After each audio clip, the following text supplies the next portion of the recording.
Saudações.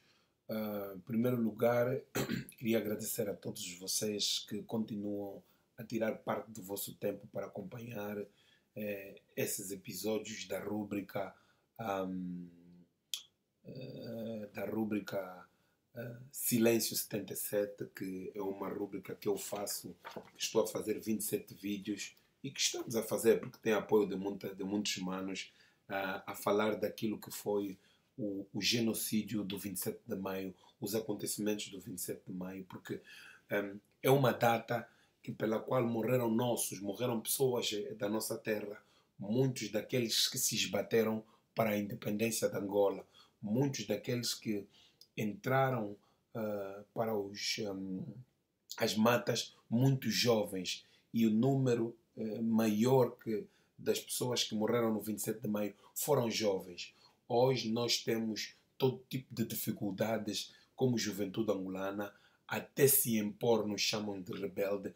Ainda tem jovens nesta hora, nesse momento, que ainda estão a apanhar puretas em Angola por causa de quererem só pura e simplesmente passar com a liberdade de expressão, jovens com falta de emprego. Então é importante que em momentos históricos como esse, que sejamos nós os jovens a explorarmos no sentido de trazermos à tona a conversa de que o que passou foi feio e não podemos repeti-los mais enquanto seres humanos. Dizer aos outros jovens que querem ter a potência do egoísmo, da maldade e da mentira pode descambar como aquilo que aconteceu no 27 de maio de 77.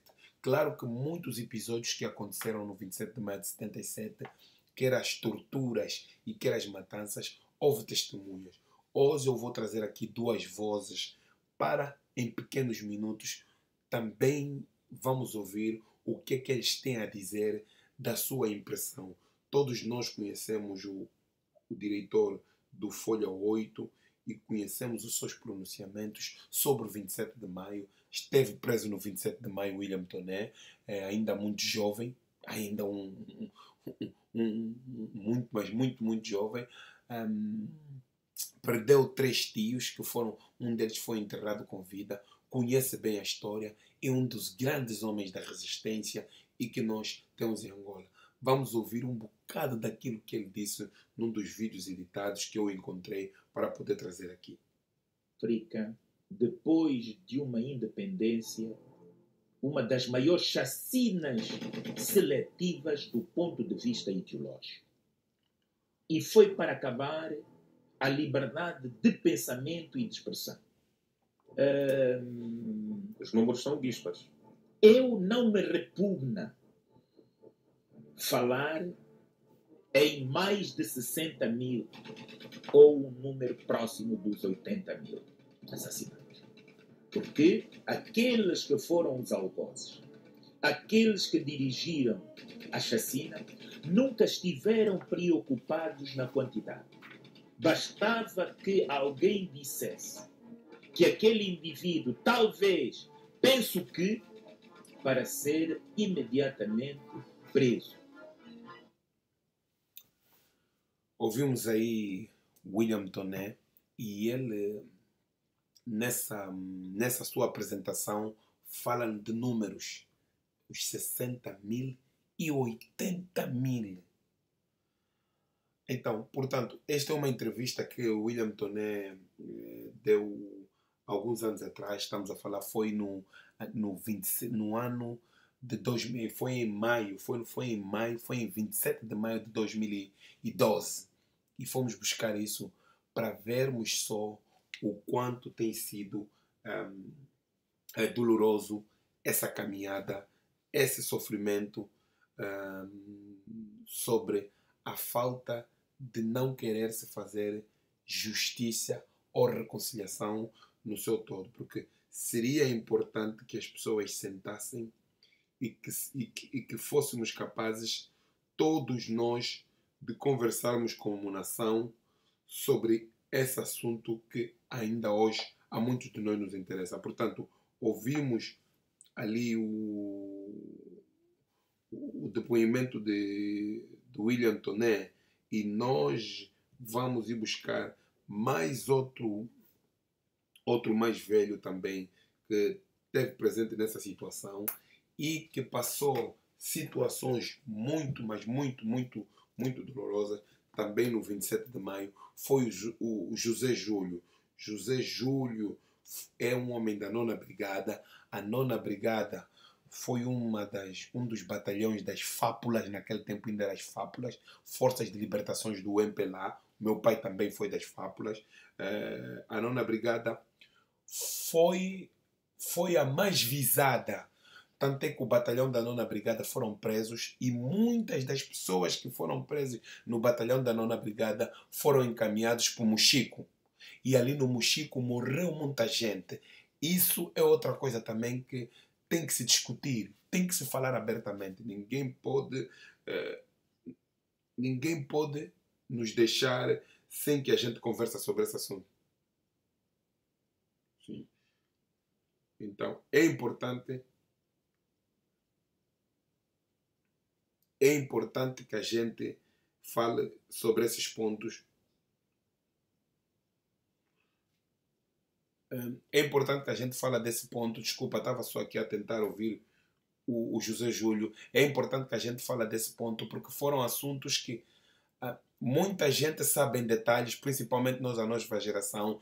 Mesmo que há muitos livros escritos, nós sabemos no nosso país a dificuldade dos livros. Os livros são super caros. Fazem isso propositadamente para que a juventude não tenha acesso à história. E depois uma juventude que não tem acesso à história, como é que essa juventude vai se defender? Como é que essa juventude vai se impor no mundo em que vivemos hoje? Porque são cortados à história. Ponham os preços altos. Então é importante que nós trazemos essa história. Essa data sangrenta do 27 de maio que houve torturas e muitas mortes, é importante que nós sejamos capazes de discutir. Eu vou selecionar aqui alguma parte daquilo que o José Júlio vai falar sobre as matanças do 27 de maio numa entrevista que ele concede à Voz da América.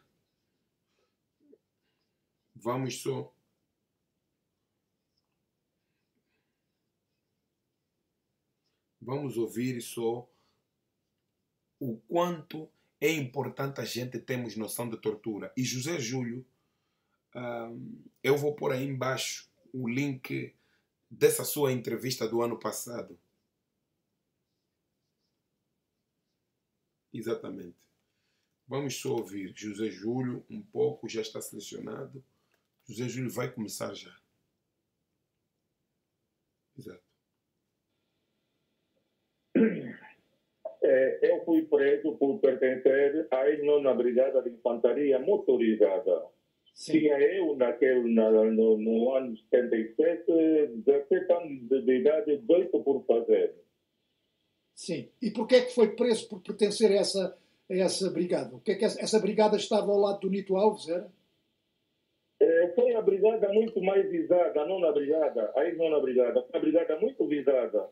E a carnificina foi mesmo feita por pertencermos à 9ª Brigada. Aquilo foi uma matança que não imagine o que aconteceu. Foram centenas de milhares de pessoas que desapareceram.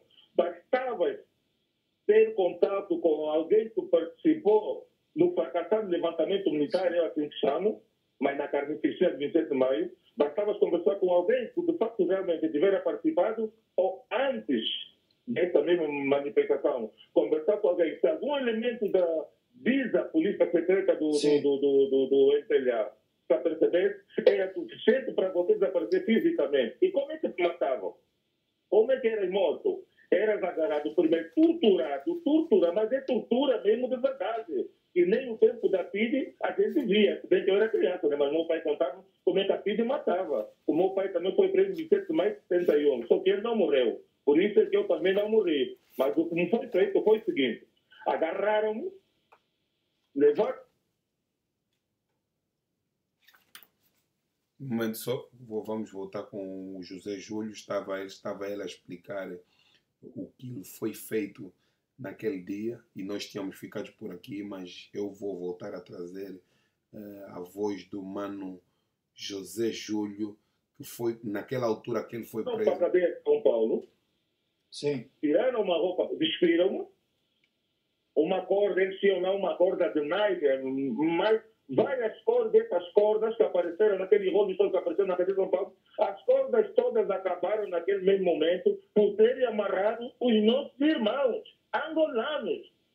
Uhum. Uhum. Amarraram a corda no grande, uma plaina no chão e puseram essa música, Long Life Africa.